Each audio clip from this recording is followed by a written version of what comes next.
हाल ही में एक air strike ने गाजा के आखिरी कुछ अस्पतालों में से एक तबाह कर दिया। ये कैथोलिक अस्पताल था जिसमें हजारों मरीज, असहाय बच्चे और स्वास्थ्य सेवा कर्मचारी संरक्षण में थे। इस हमले में सैकड़ों लोग मारे गए। अटैक के बाद इजराइल के मिस्टर हनन्या, जो एक मिलिट्री स्पोक्सपर्सन है, उन्होंने ये ट्वीट किया और बॉम्बिंग का श्रेय इजरायली एयरफोर्स को दिया। इस अटैक के कुछ घंटों बाद यूएन संचालित स्कूल पर भी एयर स्ट्राइक किया, जिसमें 6 लोगों की जान गई। और कुछ दिनों पहले जेनिन हॉस्पिटल एयर स्ट्राइक में 12 बेकसूर मारे गए। सार्वजनिक इमारतों पर हमला इजराइल के लिए कोई नई बात नहीं है,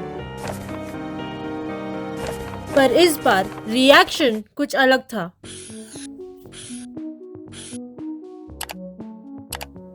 जैसे ही इजराइल ने पब्लिक और विश्व नेताओं का आक्रोश देखा, वो अपने दावे से पलटकर इस्लामिक जिहाद पर इल्जाम लगाने लगे और ओरिजिनल ट्वीट डिलीट कर दिया। लेकिन वो अनजान थे कि इस बार वो पूरी दुनिया के सामने बेनकाब और बदनाम होने वाले हैं।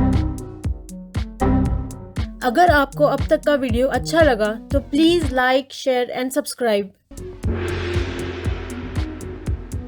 इजराइल ने हॉस्पिटल हवाई हमले का आरोप हमास पे लगाते हुए 3 वीडियोस रिलीज किए, पर ट्विटर यूजर्स और प्रेस ने तुरंत खोज लिया उनमें से एक वीडियो 2022 की थी। इजराइल की झूठी वीडियो रिलीज करने का सच जैसे ही बाहर आने लगा, बड़े ही बेशर्मी से उन्होंने ट्वीट को डिलीट कर दूसरा क्लेम ट्वीट कर दिया।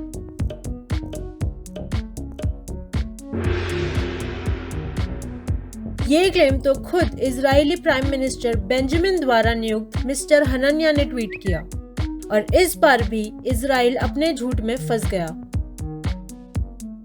ये ओरिजिनल वीडियो आप देख सकते हैं। ब्लास्ट के पहले पूरे इलाके में अंधेरा है, क्योंकि इजराइल ने खुद ही गाजा की बिजली बंद कर दी थी। लेकिन इस ट्वीट किए गए वीडियो में गाजा में बिजली मौजूद है, और एक बार फिर जैसे ही सच बाहर आया, उन्होंने फिर से ट्वीट डिलीट कर नया क्लेम कर दिया।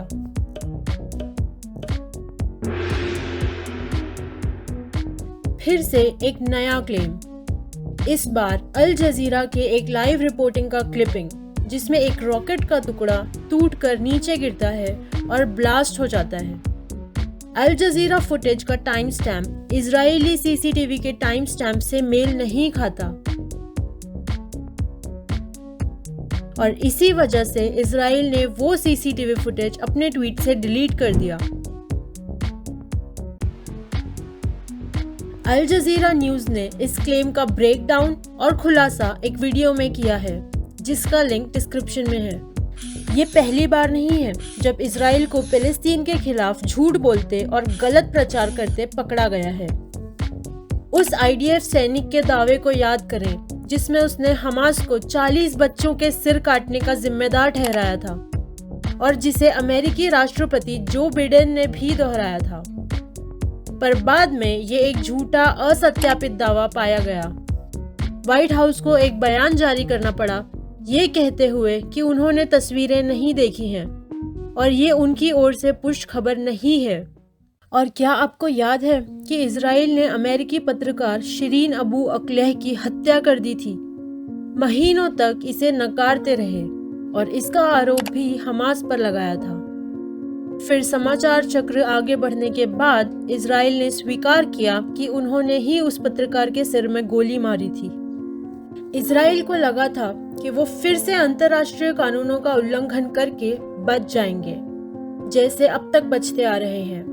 फिलिस्तीनी भूमि पर अवैध कब्जा करके, फिलिस्तीनियों को अपनी ही भूमि के लिए वीजा ना देकर, गाजा में 10 लाख लोगों को खुली जेल में कैद रखकर, यहाँ तक कि इजिप्ट सीमा से भी मदद नहीं पहुँचने देकर।